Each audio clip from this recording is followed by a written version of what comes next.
जी सुनिए, राहुल का टिफिन दे आइए उसके ऑफिस में। राहुल की माँ बोली, क्या राहुल आज साथ में टिफिन लेकर नहीं गया?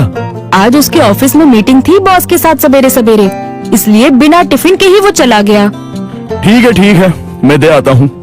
राहुल के पिता तैयार होने के लिए कमरे में चले गए। एक दिन पहले, माँ, मेरे दोस्त के पिताजी भी टीचर थे, उन्होंने देखो कैसे आलीशान बंगला खरीदा है, नहीं तो मेरे पापा, हम आज भी इस किराए के मकान में रहते हैं।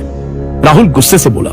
राहुल, तुम्हें पता नहीं शायद, पर तुम्हारे पापा घर में सबसे बड़े थे, इसलिए 2 बहन और 2 भाइयों की शादी उन्हें ही करनी थी, और साथ में तुम्हारी पढ़ाई का खर्चा, और तुम्हारी बड़ी बहन की शादी भी तो थी। किसने किया ये सब?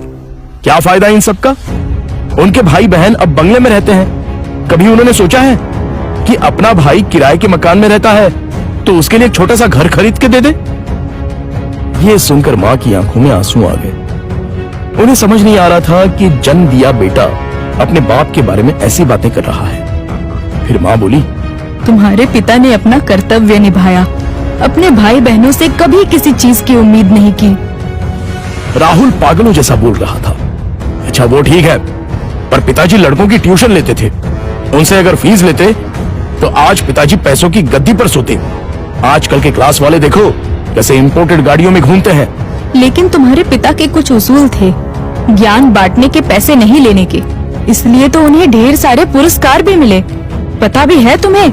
ये सुनते ही राहुल जोर से चिल्लाया, क्या फायदा इन पुरस्कारों का? क्या उनसे हमारा मकान बनेगा?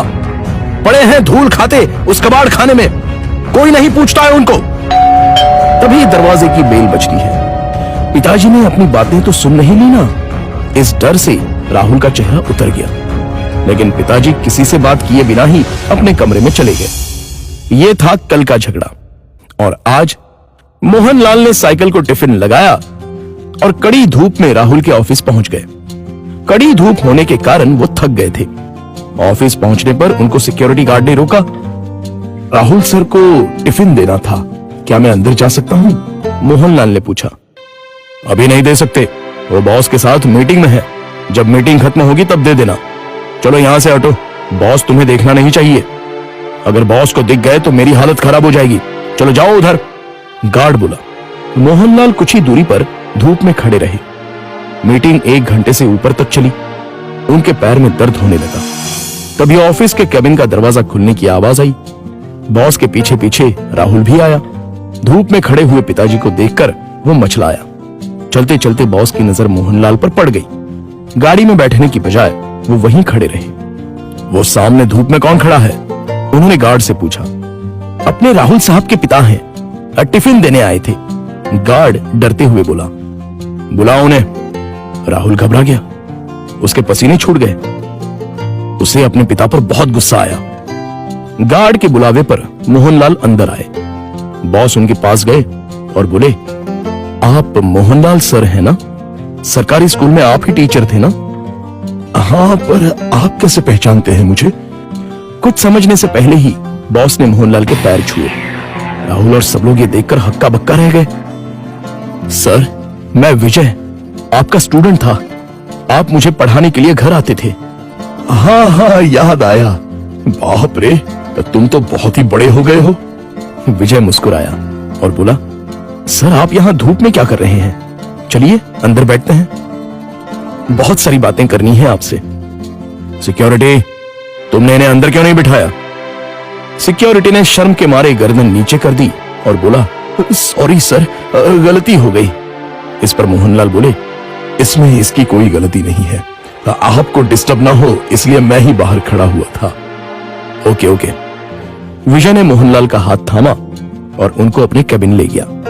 बैठिए सर, अपने कुर्सी की तरफ उंगली करते हुए विजय बोला। नहीं, ये कुर्सी तो तुम्हारी है।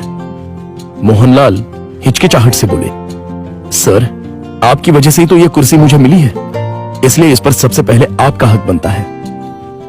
विजय ने जबरदस्ती मोहनलाल को अपनी कुर्सी पर बिठाया। शायद आपको पता नहीं, लेकिन अगर सर नहीं होते तो आज ये कंपनी नहीं होती और मैं अपने पिता के साथ उनकी दुकान में बैठा रहता। विजय ने अपने साथियों से कहा। राहुल और मैनेजर आश्चर्य से देखते ही रह गए। स्कूल के टाइम मैं एक एवरेज स्टूडेंट था, मुझे पढ़ाई में दिलचस्पी नहीं थी। मार्क्स कमा रहे थे, इसलिए मेरी माँ मुझे सर के पास उनके घर ले गई और ट्यूशन लेने के लिए कहा। पर सर के घर पर जगह नहीं थी, इसलिए वो हमारे घर आकर मुझे पढ़ाने लगे। लेकिन सर ने कभी फीस नहीं ली। सर के पढ़ाने के तरीके से फिर धीरे धीरे मुझे पढ़ाई में रुचि आने लगी और मैंने 10वीं में दूसरा नंबर लाया। ये देखकर तो मैं हवा में उड़ने लगा। My goodness! पर सर ने कभी आपसे फीस नहीं ली? मैनेजर ने पूछा। मैं मां के साथ मिठाई लेके सर के घर गया। मां ने 50,000 का चेक सर को दिया, लेकिन उन्होंने वो नहीं लिया।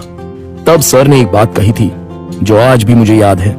सर ने कहा था, मैंने कुछ नहीं किया, आपका बेटा ही होशियार था। मैंने सिर्फ उसे रास्ता दिखाया है और मैं ज्ञान बेचता नहीं हूं, दान करता हूं। फिर मैंने 12th करने के बाद MS किया और अमेरिका जाकर पढ़ाई की और वापस आने के बाद ये कंपनी स्टार्ट की। एक पत्थर को सर ने हीरा बना दिया। सर, आपको सच में दिल से प्रणाम। मोहनलाल की आंखों में आंसू आ गए। यह सच में कमाल की बात है। बाहर दुनिया में पढ़ाई का बाजार चल रहा है और इन्होंने बिना फीस लिए पढ़ाया। मान गए सर आपको। ऐसे लोग उसूल के पक्के होते हैं। इन्हें पैसों की और पुरस्कार की भी चाह नहीं थी। इन्हें तो बस अपने स्टूडेंट का भला हो, यही दिन रात सोचते थे। सही कहा सर आपने। ऐसे लोग तो दुनिया में बहुत ही कम होते हैं। सर, क्या आज आप उसी किराए के मकान में रह रहे हो? मोहनलाल की जगह राहुल ने ही जवाब दिया। हाँ सर, उसी किराए के मकान में रहते हैं। आज मैं अपने सर को गुरु दक्षिणा दूंगा। इस शहर में मेरे कुछ फ्लैट्स हैं, उसमें से एक फ्लैट मैं आपके नाम कर रहा हूं। विजय ने कहा। क्या?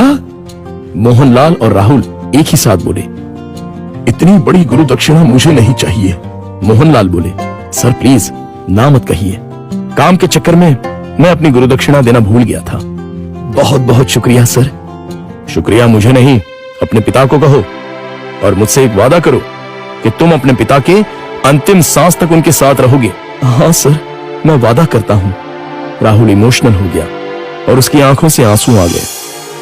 तो दोस्तों, आपसे गुजारिश है कि कभी भी अपने पिता से यह मत पूछिए कि उन्होंने आपके लिए क्या किया और क्या कमाया है। जो कुछ कमाना है वो अपने दम पे कमाओ। उन्होंने हमें जो पढ़ाई और संस्कार दिए हैं वही आपको कमाने में मदद करेंगे। धन्यवाद।